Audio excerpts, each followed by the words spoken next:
Une personne est portée disparue. Un appel est logé aux forces de l'ordre. C'est de cette façon dont les procédures de recherche sont enclenchées. À ce moment, les forces de l'ordre se doivent de faire une enquête préliminaire dans le but de rassembler le plus de détails possible sur l'incident, la personne manquante, les multiples raisons de sa disparition, ainsi que la détermination où la personne peut possiblement être située. Les forces de l'ordre se doivent de rencontrer là où les personnes qui logent l'appel afin de réunir tous les détails pertinents par rapport à la personne portée disparue. Il est aussi essentiel de savoir où est le lieu dont la personne a été aperçue en dernier lieu avant sa disparition, son habillement, le type de chaussures qu'elle portait au moment de sa disparition, ainsi que la grandeur de celle-ci.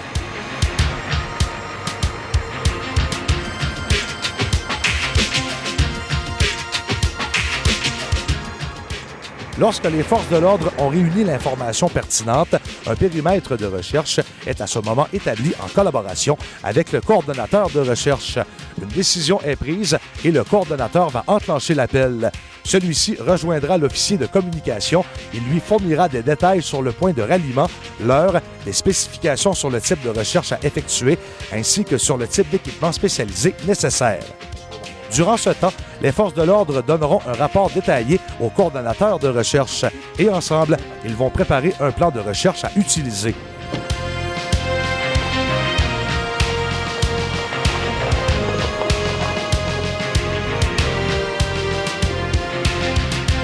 Au moment où tous seront arrivés sur le site de commandement, un bref rapport sera présenté aux chercheurs par les forces de l'ordre concernant la personne recherchée. Au même moment, le coordonnateur de recherche va donner un rapport au chef d'équipe. Ce rapport contiendra l'information sur la personne manquante, le type de recherche à utiliser et des détails sur le territoire à couvrir. Ceux-ci auront la tâche de transmettre les détails à leurs membres. Par la suite, tout l'équipement nécessaire sera alors distribué. Au moment d'entrer dans une nouvelle voie, la première chose à faire est de placer un ruban orange sur une branche. Vous verrez ici comment nous disposons l'information sur le ruban. Premièrement, le nom de l'équipe, Team 1, ainsi que l'heure d'entrée. Ce ruban doit être placé sur une branche à la droite au moment d'entrer dans cette nouvelle voie.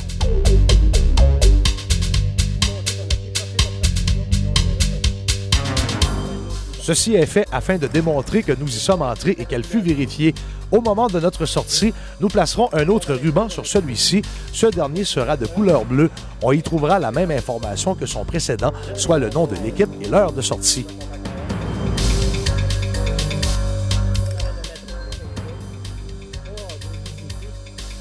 Lorsque le maître chercheur et son chien sont disponibles, nous ne pouvons pas déposer rien sur le sol, pas même un pied, un sac à dos, rien du tout.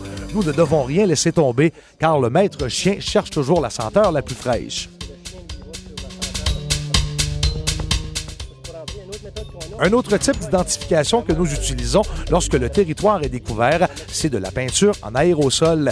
Si nous disposons d'un maître chien, il nous est défendu de toucher le sol concerné, donc tout doit se faire à partir du véhicule. Nous inscrivons alors une flèche afin d'indiquer dans quelle voie nous sommes entrés et quelle équipe s'y trouve. On va faire une flèche de même. OK. Ça veut dire qu'on entre dans la fourche. Puis pour montrer quel team que c'est, si c'est le team 1, on va faire 1 ici de même. OK? Je l'ai dit, des fois c'est dur de faire 2, mais on va faire un autre bord à côté pour montrer que c'est le team 2. Si certaines équipes s'identifient avec des lignes dessinées, d'autres au Nouveau-Brunswick le font avec des lettres. Au moment où vous sortirez de cette voie, vous placerez à ce moment une ligne en diagonale sur la flèche afin de démontrer que votre équipe en est ressortie. Afin de continuer avec le ruban bleu, vous devrez installer au centre du ruban orange lors de votre sortie de façon à démontrer que vous êtes ressorti et qu'elle fut vérifiée. Ceci ne signifie aucunement que cette voie ne peut pas être revérifiée par une autre équipe, mais ceci nous démontre que nous y sommes allés en premier lieu.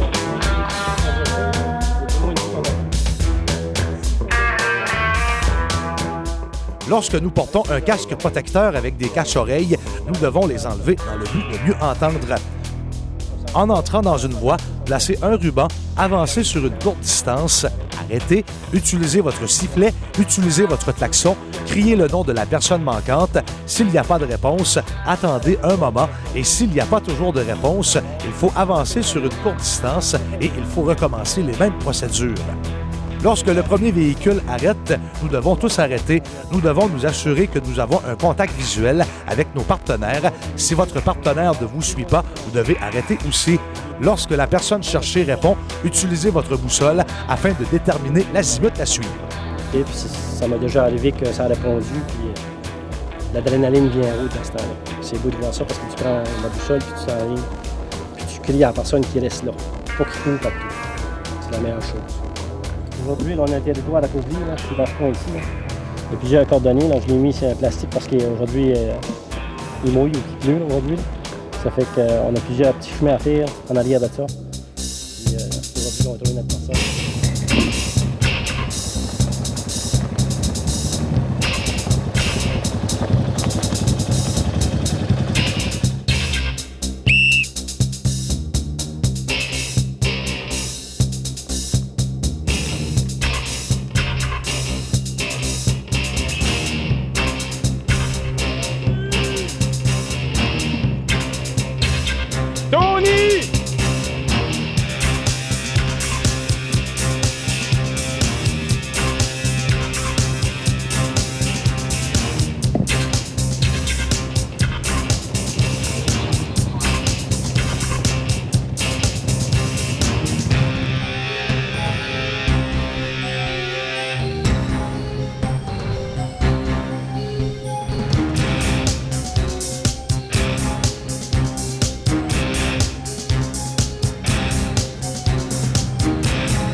Toutes les bessies sont arrêtées? Oui. OK, on va situer, après ça, on va crier le nom à Tony.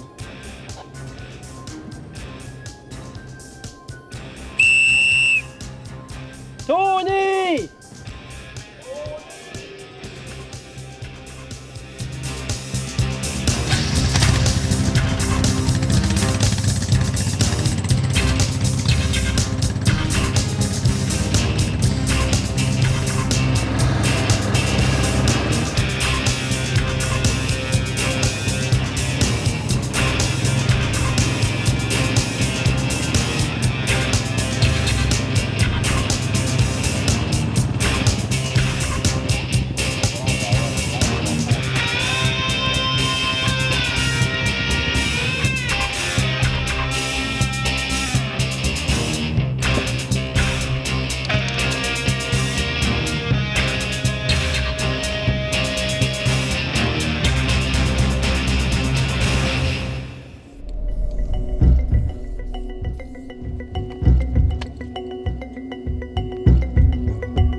Nous installons ici le ruban afin de démontrer que nous en sommes sortis.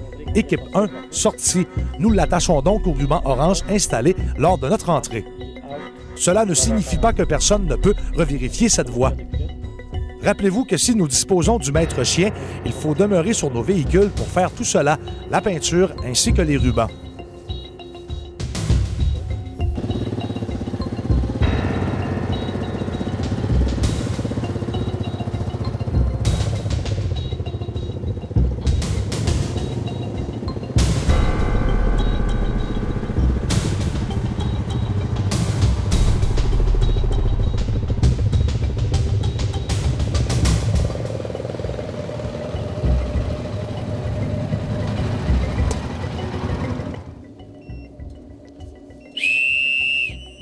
Tony!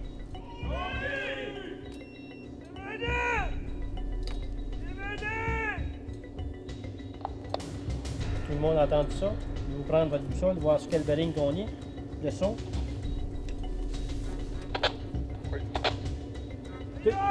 Tony! Reste là! Reste là, on va aller te chercher! Sur notre GPS, c'est N4729 48.5, W 68.19, 30.6. C'est ça notre location. Puis on s'en va sur un bearing de 280 degrés. OK?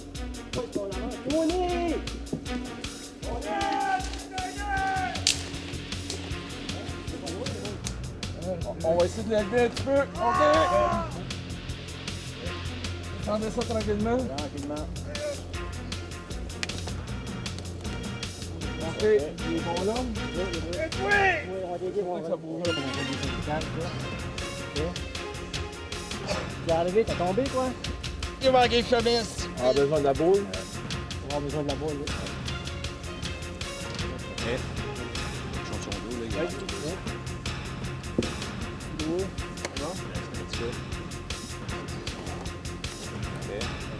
37 ans? Oui, Quel coin tu viens? c'est jaune. Ah oui. C'est ton ami qui a réussi à descendre, venir nous chercher de l'île. Ouais. Dans tes 9 à 1. Es-tu correct, hein? Oui, correct.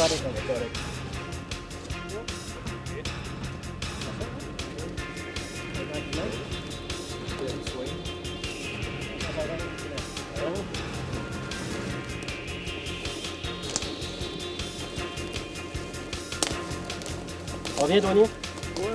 Beau ça. On s'en fout de la pilette qui est cassée. Là. Oui. Comme vous avez pu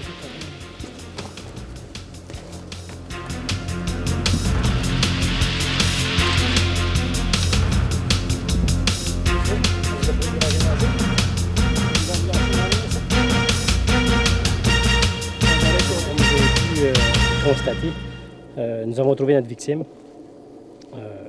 Il était pas loin du chemin, premièrement. Il était en VTT. Au moins, ça va être un peu. Il y a bien des fois qu'on va vérifier, on va chercher une personne, puis c'est pas mal plus loin que le bord du chemin. Ça fait qu'en ce cas-là, on va appeler l'équipe à pied La relation est bonne. pour venir nous donner un coup de main pour aller vérifier sur ce degré-là où est-ce qu'on attend la voie pour trouver la personne. On va donner. Fait que à partir du commencement de la recherche, c'était 2 personnes qui étaient sur un VTT, une personne qui était prise sur le VTT, qui est au nid ici. Puis l'autre personne avait réussi à s'enligner pour trouver un chemin pour demander de l'aide. Qu'elle a fait le 911 pour avoir les polices pour venir y aider avec ça. La personne comme telle, elle ne venait pas du coin. Ça fait qu'elle ne savait pas en tout dans quel coin que la personne était. Ça fait que c'est pour ça qu'ils ont demandé les ratisseurs sauveteurs pour venir vérifier pour trouver cette personne-là. Puis nous autres, on a été appelés là-dessus. Tout au long, vous avez vu le déroulement de la recherche avec nos rubans, comment est-ce qu'on s'y prenait pour nos rubans. Quand on rentrait dans une fourche, on sortait de la fourche. Je pense que tout a bien été, puis heureusement, on a trouvé notre victime vivante. Merci.